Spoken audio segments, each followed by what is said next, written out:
Aujourd'hui, on va parler d'un sujet qui concerne énormément de personnes, mais dont très peu parlent honnêtement. Comment bien répartir son budget quand on gagne entre 1500 et 2500 euros par mois? Parce qu'on entend souvent deux discours extrêmes. D'un côté, il serait impossible d'épargner, de l'autre, des conseils déconnectés.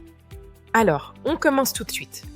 La première règle, c'est de contrôler son coût de logement. Parce que le logement est souvent la dépense qui détruit totalement un budget. Idéalement, votre logement ne devrait pas dépasser environ 30 à 35% de vos revenus. Concrètement, si vous gagnez 1500 euros, essayez de rester autour de 500 euros est une bonne base. Si vous gagnez 2000 euros, on est plutôt autour de 650 à 700 euros. Et pour 2500 euros, dépasser 850 euros commence déjà à réduire fortement votre marge financière. Beaucoup acceptent des loyers trop élevés simplement pour un meilleur quartier ou une image valorisante. Mais derrière, tout devient compliqué.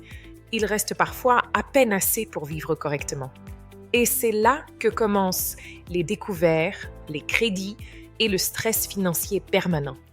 Ensuite viennent les essentiels. Courses, transport, assurance, téléphone, électricité. Et là, beaucoup de gens sous-estiment complètement ce qu'ils dépensent réellement. Pour 2000 euros net, on retrouve souvent 700 euros de loyer, 300 euros de courses, 120 euros de transport. Et parfois 200 euros d'abonnement et petites dépenses invisibles qui font toute la différence. Quelqu'un qui dépense 10 euros par jour inutilement perd 300 euros par mois. C'est énorme. C'est parfois la différence entre quelqu'un qui galère et quelqu'un qui commence enfin à épargner.